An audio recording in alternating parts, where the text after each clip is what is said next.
Batista, sou a Silvia Batista, da marca Chama Verde. Eu sou culinarista, técnica em nutrição dietética. Estou à frente da marca Chama Verde, uma marca que tem como princípios o veganismo, a produção de alimentos e biocosméticos naturais, integrais, veganos e embalagens sustentáveis. Hoje a gente vai falar sobre leite, né? Sobre a produção de leite em larga escala ofertada pela indústria leiteira, e também no final desse vídeo eu vou ensinar duas opções de leites vegetais livres de lactose ou de qualquer outro ingrediente conservante ou químico. Nós vivemos numa cultura do leite, né? Aqui do Brasil, onde no Brasil e no mundo também, onde nós somos a única espécie, né, que depois de crescidas, que continuamos a tomar leite. E aí, se não é o leite das nossas mães, é o leite de outras mães, né? No caso, a mãe dos bezerrinhos, as vacas. Você pode perceber, quando você for ao mercado, que boa parte dos produtos que são ofertados no mercado, os produtos alimentícios, eles têm ou leite ou derivados de leite em sua composição. E aí isso vai muito do exercício de nós lermos o rótulo dos alimentos, algo que para mim é bastante rotineiro e é algo que eu sempre digo nos meus vídeos, nos meus cursos ou nas oficinas que eu dou pela Chama Verde, né? Da importância da gente saber o que estamos colocando para dentro do nosso corpo, já que é algo que está sendo produzido pela indústria e muitas vezes a gente não tem a menor ideia de como isso é produzido. Pensando em como, seguindo esse raciocínio de como aquilo que a gente consome é produzido pela indústria, vamos pensar aqui em como que é produzido o leite, né, hoje. Hoje, o leite que a gente consome é completamente diferente do leite que as nossas avós, que as nossas bisavós, que as nossas ancestrais consumiam. Hoje o leite é um produto. Anteriormente, o leite era... as famílias cultivavam as suas vacas e hoje quem fica com essa função de produzir e envasar e vender o leite são as indústrias lácteas, que produzem aí os danones, os iogurtes, os queijos, os achocolatados, os derivados de leite, os biscoitos, os pães, os sorvetes, os bolos, os milkshakes e tantos outros produtos que são derivados do leite animal. Se a gente for parar para pensar e analisar, né, fazendo esse comparativo de como era o leite que a nossa avó consumia e como é o leite que nós consumimos hoje, compramos lá no mercado.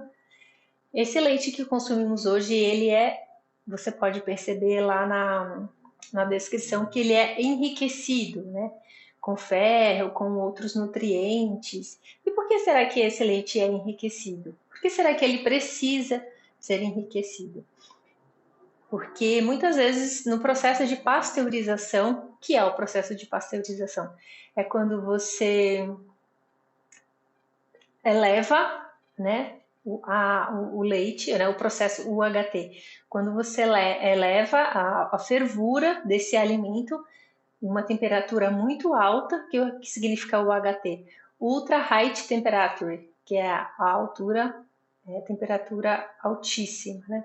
Então você eleva numa temperatura muito alta e imediatamente você eleva a baixa para uma temperatura muito baixa, né? Então você está aí matando qualquer tipo de bactéria, boa ou ruim, que possa ter nesse alimento. Isso não é bom, né? Assim, isso é bom não para o nosso intestino, não para a nossa flora intestinal, porque há muitas bactérias boas aí no mundo, inclusive no produto vindo da vaca, né? E aqui eu não estou fazendo apologia ao consumo de leite, né, animal, mas sim explicando como que são os benefícios desses alimentos para o nosso organismo, né? Que são as bactérias boas, que vai fazer com que o nosso organismo funcione corretamente, que vai combater as bactérias que não são positivas para o nosso organismo, que não trazem benefícios para a nossa saúde. Então, esse processo UHT de aumentar muito a temperatura e depois abaixar muito, faz com que, de fato, o leite se conserve mais, né? Ele dura muito mais, porque aí você removeu qualquer tipo de bactéria que possa conter ali, mas não é tão produtivo assim, tão saudável para o nosso organismo. Então, esse é um dos pontos que eu deixo de consumir leite. Há 6 anos eu não consumo leite e também não consumo seus derivados. Uma vez ou outra, quando estou em algum lugar onde não tenha qualquer outro alimento, né? Então eu consumo algo que possa ser derivado do leite, mas eu, por exemplo, não consumo e em minha casa não tem. Em toda a produção da chama verde também não há aí nenhum traço de leite. E se a gente for mais a fundo também, pensar nessa embalagem, né? Na embalagem onde é vendido o leite, né? Que é essa caixinha Tetra Pak, que é uma caixinha que ela é composta por 3 tipos de materiais, que é o plástico, o alumínio e o papelão. Essa caixinha ela é extremamente difícil de ser reciclada. Manualmente não é possível em larga escala reutilizar, reciclar essa caixinha, porque são camadas tão fininhas que são coladas umas nas outras que você não consegue com facilidade fazer esse destaque, né, entre os materiais.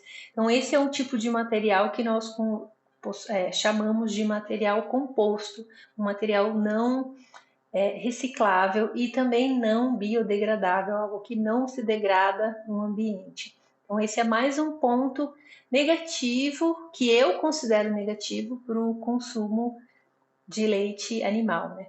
Podemos utilizar as caixas de leite infinitas vezes, como por exemplo, aqui na minha casa eu tenho um pé de citronela, né? A citronela foi plantada numa caixinha de leite. Isso tem mais de 1 ano e meio e a caixinha tá lá, firme e forte, né? Toma chuva, recebe sol, recebeu aí já 4 mudanças de estações em 1 ano e ela continua firme. Então, de fato, é um material muito resistente, né? Outra forma da gente reutilizar essa caixinha de leite é como né, o pessoal da reciclagem utiliza muito, né, para você fazer disso um novo objeto, né? Você fazer uma decoração, dar um novo acabamento, uma diferenciação, uma finalização diferenciada, e aí você pode ter um objeto, um porta-joias, né, um porta alguma coisa, ou pode ser também um vaso para as flores. Então há infinitos usos para as caixas de leite.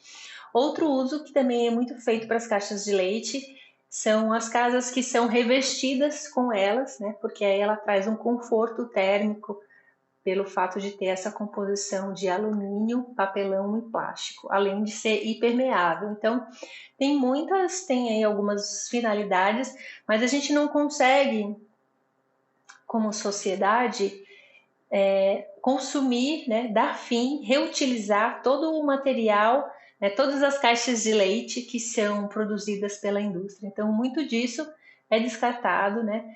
Aqui no Brasil, de acordo com um censo feito pelo IBAMA em 2019, apenas 55% do material que foi selecionado, separado para reciclagem, foi de fato reciclado. E aqui a gente não está falando do material que não foi descartado, né? Que não foi reciclado, que não passou pela coleta seletiva, porque ainda tem muito material que não passa por esse processo, né, da separação da coleta seletiva. Aqui na nossa cidade de Osasco, nós temos um programa onde todos os parques da cidade recebem os materiais recicláveis, o que é maravilhoso, né? Porque a gente tem muito descarte de material, mas também temos muitos parques na cidade para que a gente possa deixar o nosso material lá. Então, esse programa de coleta seletiva é extremamente rico e benéfico para o meio ambiente e para a nossa sociedade como um todo. Então, a gente já falou aí dos ingredientes do leite, né? Falou de como é envasado esse leite. Outra coisa bem importante que a gente pode considerar aqui é que na indústria nada se perde. Eu sou técnica em nutrição dietética, já fui ver pessoalmente, né, como é a produção de grandes indústrias e lá nada se perde. Então, no caso de algum lote de leite, né, ser vencido, né, ultrapassar a validade, aquela validade que vem na caixinha de leite, esse leite é reprocessado. Então ele volta para a indústria e passa novamente pelo processo de UHT, né, da alta temperatura e depois da baixa temperatura novamente. Então nada disso é perdido, né? E aí vocês percebam que o leite quando chega, quando a gente abre a caixa de leite, é um leite bem branquinho. E aí eu me recordo de quando eu era criança, que a gente não tinha ainda acesso e também não sei se já era produzido aqui no Brasil, o leite na caixinha. A gente consumia o leite, mas era o leite no saquinho. E aí eu lembro que o leite não era tão branco quanto é o leite hoje. Ele era um pouquinho mais amarelado, ele tinha um pouco mais de gordura.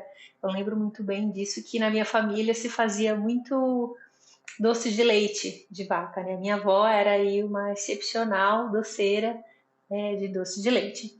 Então, esse leite que é consumido hoje, que é produzido em larga escala, é um leite que ele passa por um processo também de branqueamento. Então eu vou falar um pouquinho mais à frente de como as vacas são criadas e depois você vai entender, vou chegar nessa parte de por que o leite é tão branquinho. Então repare, né, se você já tem aí um pouco mais de 30 anos, tenta puxar isso da sua memória de como era o leite de quando você era criança, que não era tão branquinho assim como esse que a gente acha hoje no mercado. E como as vacas são criadas, né? Anteriormente as vacas eram criadas no pasto, eram criadas soltas, né? Era um dote da família, a vaca. Hoje não, hoje eu acredito que ainda tem assim alguns pequenos espaços, algumas famílias que ainda cultivem vacas, né? Mas não assim a larga escala como a indústria faz. E as vacas hoje elas são confinadas, né? Elas não vivem soltas no pasto, elas não comem grama, elas comem uma ração, que é uma ração que é essencialmente à base de soja transgênica. O Brasil é o maior produtor de soja do mundo e boa parte dessa soja, 98%, de acordo com um dado do MST, 98% dessa soja é uma soja transgênica, que é uma soja que sofreu aí uma alteração genética para que seja mais resistente às intempéries do tempo, às adversidades de pragas, né, que possa vir aí. E então a ciência, né, a biologia transformou aí, fez essa descoberta, né, e boa parte do que a gente produz hoje de soja é transgênico. E aí é esse alimento que as vacas comem. Né? É um alimento que é transgênico, que é alterado geneticamente. E será que isso pode trazer alguma mudança para o nosso organismo, para a nossa estrutura genética? Como que é quando a gente come algo genético, né? A gente transfere essa informação genética para os nossos filhos, né? Para as próximas gerações? A gente ainda não sabe ao certo, porque os alimentos transgênicos e a expansão dos alimentos transgênicos é algo novo ainda na nossa sociedade. Então, não há muitos estudos comprobatórios acerca disso. Eu defendo o não consumo de alimentos transgênicos por N motivos, né? Porque primeiro a gente não sabe como o nosso organismo absorve isso, quais são as mudanças genéticas que possa vir a acontecer nas próximas gerações devido a tanto consumo de alimento transgênico. Também a agressão que a gente produz à terra, né, que ali é cultivado esse alimento. Então, é uma terra que fica empobrecida, porque normalmente os alimentos transgênicos são monoculturas, então, onde é sempre produzido ali o mesmo tipo de alimento. Então, não tem ali uma troca de nutrientes, uma oxigenação, um enriquecimento em nitrogênio, então é sempre o mesmo nutriente, então essa terra vai ficando empobrecida. E ela também não tem fôlego para se fortalecer, né? Então, porque é uma produção atrás da outra. Então, Eu, particularmente, não consumo alimentos transgênicos, tento ao máximo não consumir, né? Porque nessa sociedade a gente não vive só, isolado, e recomendo também que as pessoas não consumam os alimentos transgênicos, né? Não julgo algo que seja saudável para a gente. E aí, como que vivem as vaquinhas? Então, elas vivem lá confinadas, né? As vacas, elas passam... a gente tem aí milhares de documentários que você pode procurar aí nos mecanismos de busca e nas plataformas de vídeo para saber como as vacas, né? Como que o convívio, né? Como vivem as vacas na pecuária. E aí você vai ver que você vai achar aí 1 milhão de vídeos trazendo relatos de que as vacas, elas engravidam, né? Elas geram um novo bezerro de uma maneira artificial, né? Então não tem mais, essas vacas das indústrias, elas não fazem mais cruzamento com o macho, né? Elas são inseminadas artificialmente. E aí, aí ele passa pelo processo de gestação, ganha um bebê, e como toda mamífero, né, inclusive como as mulheres da nossa espécie, nós só damos leite, as fêmeas só têm leite depois que o neném nasce, né, que o bebê nasce. Então, assim que o bebê nasce, ele é tirado da vaca e o leite que deveria ser para ele é esse leite que a gente consome, né, que a grande indústria aí faz disso um produto e transforma em tantos outros produtos aí, como queijo, leite e tantos outros desses derivados. E aí, quando a vaca passa a reduzir a produção de leite, ela é inseminada artificialmente novamente, para que ela sempre tenha ali produção de leite. Se você já viu o seio de uma mulher ou o seio de qualquer outro, mama de qualquer outro mamífero, que dá muito leite, né? Onde o bebê mama muito, ou se você já assistiu um desses documentários, você vai ver que as mamas ficam machucadas, né? Ainda mais as mamas das vacas, né? As tetas das vacas, onde o leite é extraído mecanicamente, né? De uma forma muito grosseira, muito agressiva. E aí o que vai acontecer? Se você está apertando algo que já está machucado, isso vai sair pus, né? Isso vai sair avermelhado, né? Porque vai sair também ali uma porção de sangue com pus. Então, esse leite passa por um processo de branqueamento, né? Muitos produtos químicos são colocados ali para que a gente não veja esse mix, né, de cores que seria aí o amarelo ou o vermelho, né, que são secreções desse animal que está sendo machucado e que está vivendo aí em confinamento.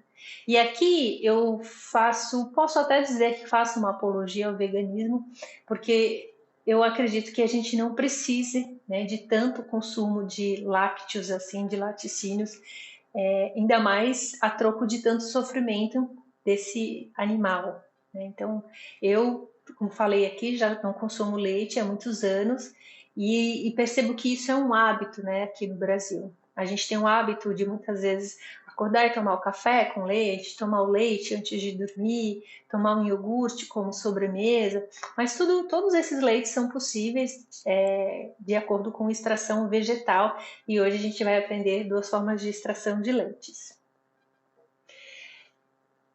A gente tem também no Brasil e no mundo, né, relatos que só vem crescendo de pessoas que são alérgicas à proteína do leite, né, ou à lactose, que são alergias, são questões diferentes, né? A PLV, que é a alergia à proteína do leite de vaca, e a alergia à lactose.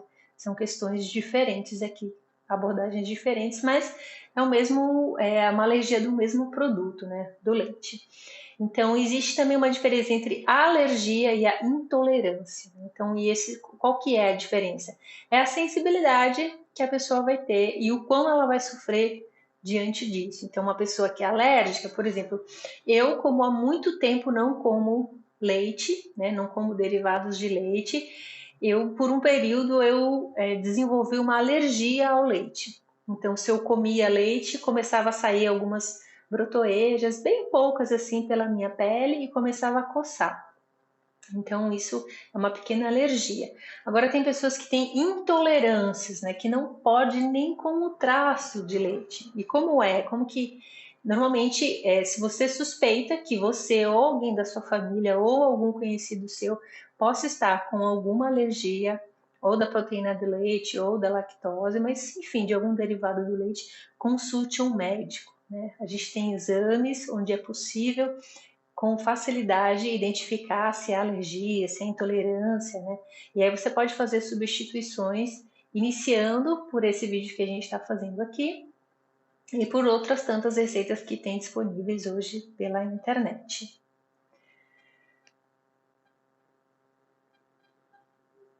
Outra questão para a gente abordar aqui são a diferença dos sabores, né? Então, o leite é algo muito atraente, né? Mas você já pensou, já experimentou testou um leite de amendoim?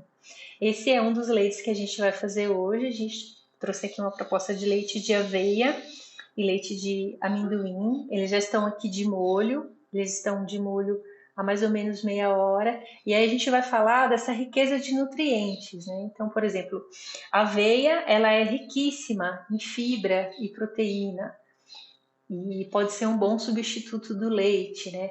O amendoim, ele é um dos alimentos do universo vegetal mais ricos em, em proteína, em gorduras saudáveis também, em fibra. Ambos são ricos em fibras que vão trazer aí um melhor funcionamento para o seu trânsito intestinal, que significa o quê? Que você vai ter uma facilidade melhor em digerir os alimentos e não vai sofrer quando for ao banheiro fazer o número 2, que é muito importante isso, né? E muitas das pessoas sofrem de questões relacionadas ao intestino devido à má alimentação. Uma das perguntas que as pessoas muito me fazem quando eu falo sobre essa substituição do leite animal da vaca por um leite vegetal, as pessoas perguntam, mas e o cálcio? Né? E aí eu retorno com a seguinte pergunta assim: de onde você acha que vem o cálcio contido no leite? Você acha que vem da vaca, do processo, de algum processo interno da vaca, né? Na verdade, os nutrientes do leite vêm daquilo que a vaca come, né? E aí, se a vaca normalmente come grama, porque normalmente as vacas que são criadas no pasto, né, que é o que chamamos aí das vacas soltas, né, das vacas felizes, são vacas que comem grama, né? E aí a grama é um nutriente, é algo que é riquíssimo em cálcio, né? Como toda a grama e como boa parte aí dos alimentos verdes escuros que temos disponíveis para alimentação não só de pessoas, mas também para alimentação animal. O cálcio é fonte desses alimentos, né? Inclusive das gramas. Então, o cálcio que é contido no leite, né? Que é esse nutriente que a gente tanto vai atrás, né? E que muito da sociedade médica defende, né? Que é importante consumir leite por causa de cálcio. Isso vem através do alimento que a vaca come. Mas se a vaca não está comendo grama, ela está comendo aí, como eu já falei anteriormente, uma ração que é feita basicamente com soja, não tem tanto cálcio assim na soja quanto tem na grama.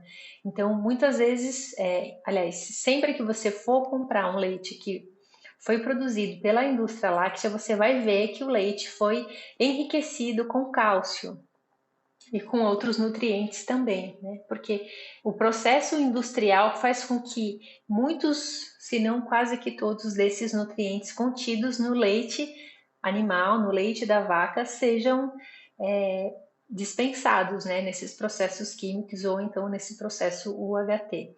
Então, por isso que ele é enriquecido sinteticamente com outros nutrientes, como aí o exemplo do cálcio.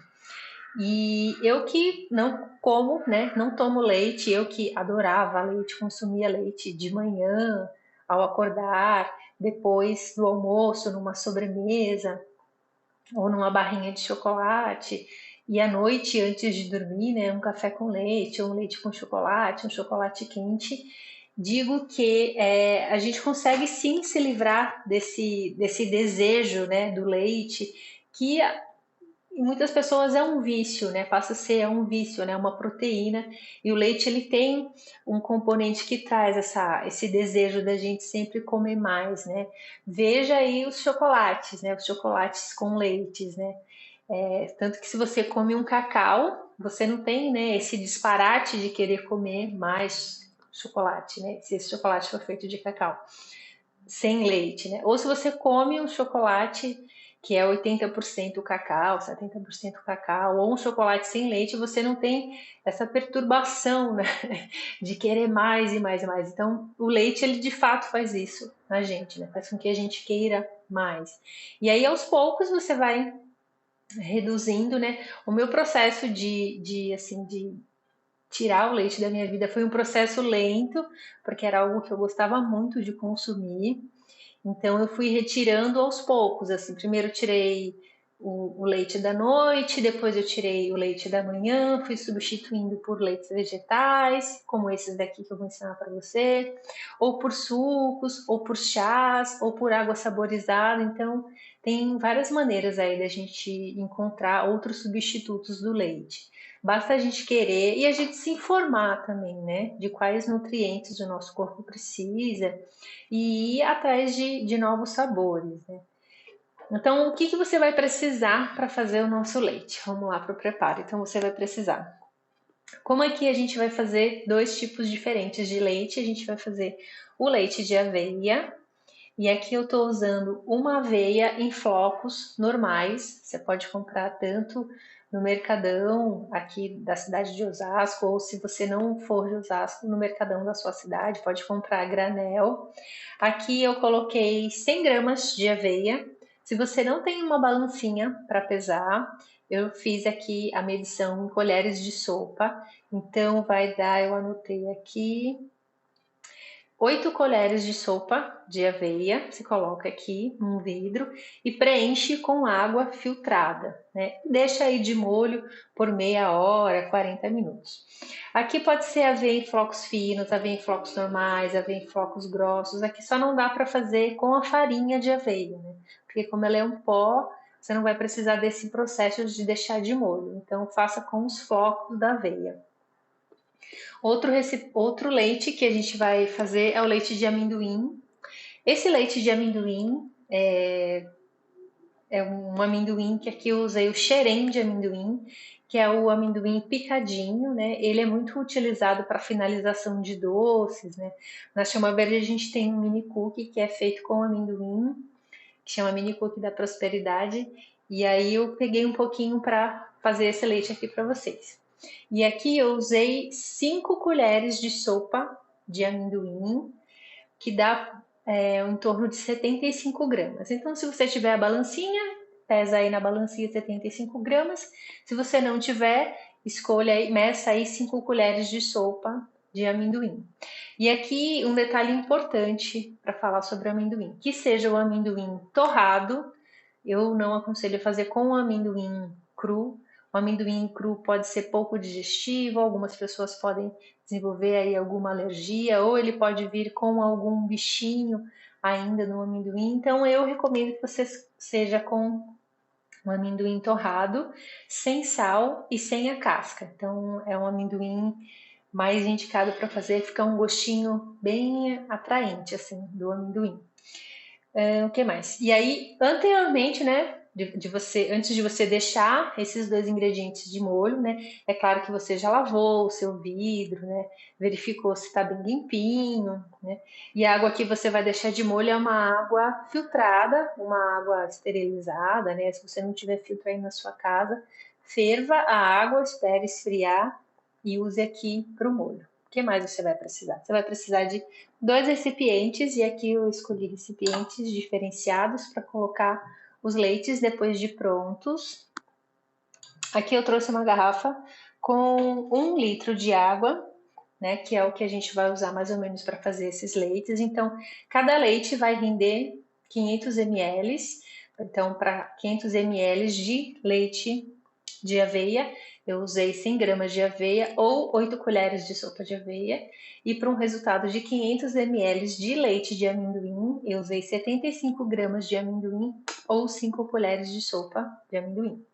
Outros itens que você vai precisar é um funil, a colher de sopa, que você usou aí para medir as quantidades da aveia e do amendoim, uma peneira, uma colher, né, para te ajudar aí a apertar e extrair o melhor do seu leite.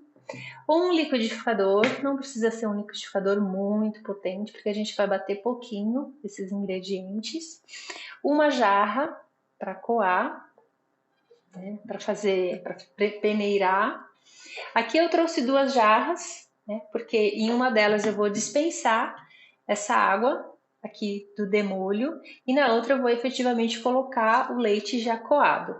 Então, você não precisa necessariamente dessas duas, se você tiver aí, pode despejar ou numa outra vasilha ou jogar fora o leite, né? Eu normalmente não jogo fora, porque essa água aqui vai estar rica em nutrientes, né? A gente deixa de molho para facilitar a dissolução desses grãos, né, tanto do amendoim quanto da aveia, e também para tirar qualquer sujidade mais espessa que tenha aqui, né, ou em muitos dos processos, né, os pais passaram tanto a aveia quanto o leite, então eu sempre aconselho que você faça aí esse pré-molho, né, esse demolho.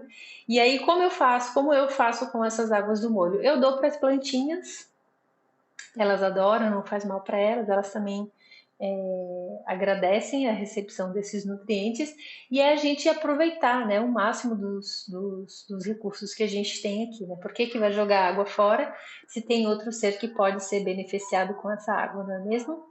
Então já falei para você quais os ingredientes que você vai precisar para fazer os leites. Vamos lá para o nosso preparo?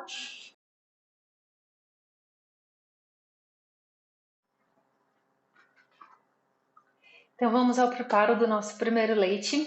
Primeiro eu vou começar com o leite de aveia. Aqui eu coloquei 100 gramas de flocos de aveia, ou se você não tiver aí uma balancinha, 8 colheres de sopa de aveia. Deixei de molho por 40 minutos. Então essa água do molho eu vou dispensar e aí depois eu vou dar para as minhas plantinhas, vou regá-las com essa água. E o restante, né, depois de retirado o excesso de água, a gente já vai para o liquidificador e vocês vão ver que vai render um montão de leite.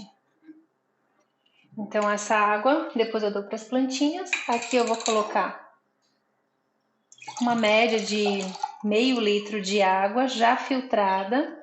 E aí, se você não tem filtro aí na sua casa, você ferva a água por 5 minutos, espera esfriar e separa para fazer aqui o nosso leite.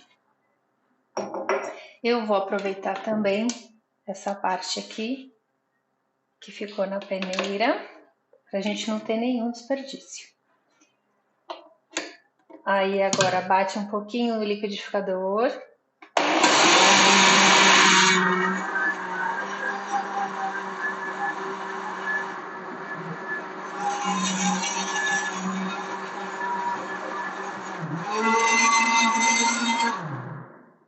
Pronto, não precisa bater por muito tempo. Eu vou usar essa jarra porque ela cabe perfeitamente a peneira e aí vai dar menos trabalho.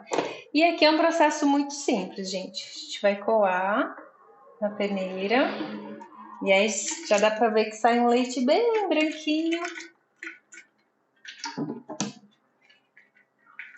Esse produto que fica, essa aveia que fica na peneira, a gente pode usar posteriormente para fazer um biscoitinho no forno ou para fazer um mingau, né? Você coloca aí um pouquinho de açúcar, né? Coloca algumas frutinhas e já pode ser um alimento também, né? Porque a ideia é que a gente não tenha desperdício, né, de comida, já que a gente vive num país que é um dos maiores produtores de comida do mundo, né, de alimentos do mundo, mas que também, em paralelo, é o país onde mais se desperdiça comida no mundo, é o Brasil, né? A gente desperdiça toneladas de comida, né? E não só o Brasil, mas como o mundo todo. Se a gente fosse acumular, assim, unir todas as comidas que são jogadas fora, que são desperdiçadas no mundo, poderíamos aí matar a fome de um continente africano inteiro. Né?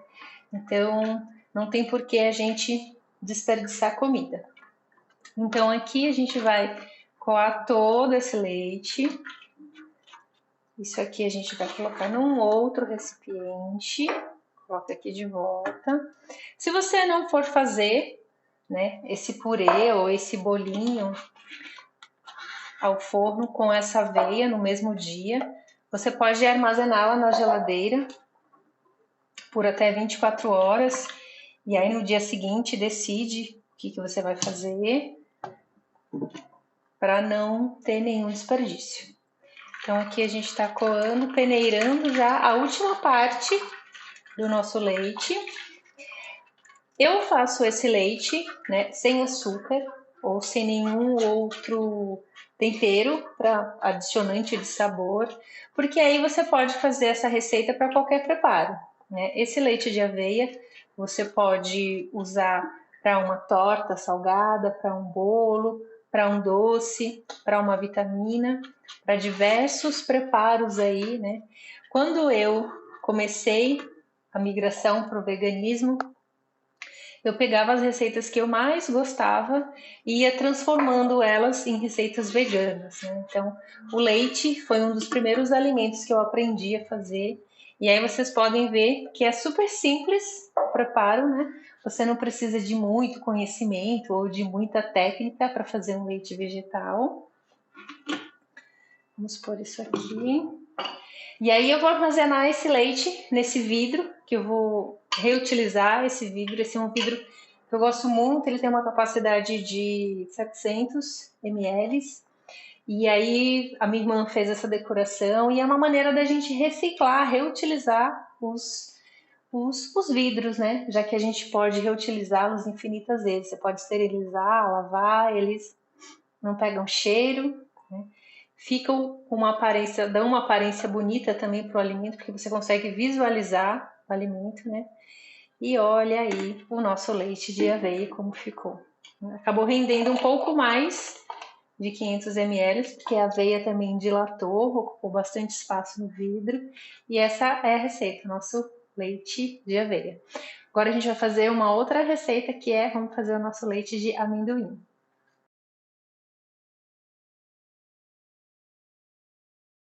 Agora vamos ao preparo do nosso leite vegetal de amendoim.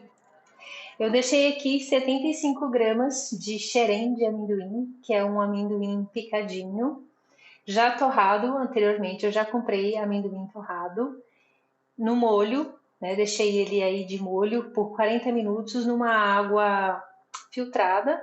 E aí, se você não tiver água filtrada na sua casa, se você não tiver um filtro, pegue a água da torneira, ferva por 5 minutos, espere esfriar e deixa aqui no molho o amendoim, num vidro, né, já anteriormente higienizado, lavado. Essa água a gente não vai utilizar, essa água a gente vai dispensar. E aí, essa água eu normalmente dou para as minhas plantinhas, para não ter nenhum desperdício, né? Já que é uma água que está rica em nutrientes, né? No caso, os nutrientes do amendoim. Vou pegar esse pouquinho aqui que ficou na peneira para que a gente não tenha nada de desperdício. Vou colocar em média 500 ml de água já filtrada nesse amendoim que já ficou aí de molho e agora tá bem molinho.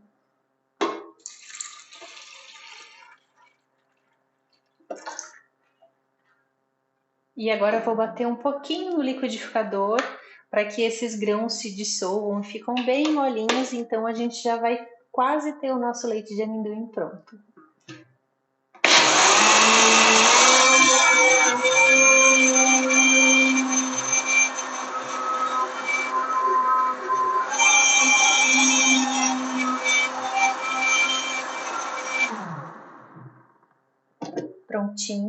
Bati por alguns segundos. Se você deixar ele de molho por um bom período, você não vai precisar bater muito. E aí o recomendado é 40 minutos o amendoim de molho. E agora a gente vai peneirar.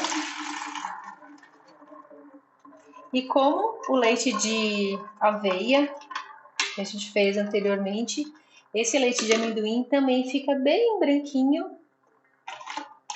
E aí você dá umas apertadinhas assim para extrair o máximo do líquido.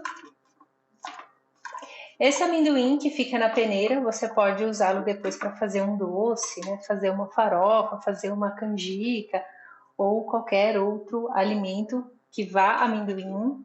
Agora eu já vou transportar para uma garrafa de vidro que eu já lavei anteriormente, higienizei essa garrafa com auxílio de funil. Esses leites, tanto o de amendoim quanto o de aveia, podem ser consumidos por até 5 dias, desde que conservados em geladeira. Se você não for consumir em 5 dias, você pode congelá-los por até um mês e pode usá-los em todos os preparos onde vão leite, né? Porque aqui a gente não colocou açúcar, nem colocou sal, então ele pode ser usado em qualquer outra receita. Eu espero que você tenha gostado desse vídeo. Até mais. Muito obrigada pelo seu tempo.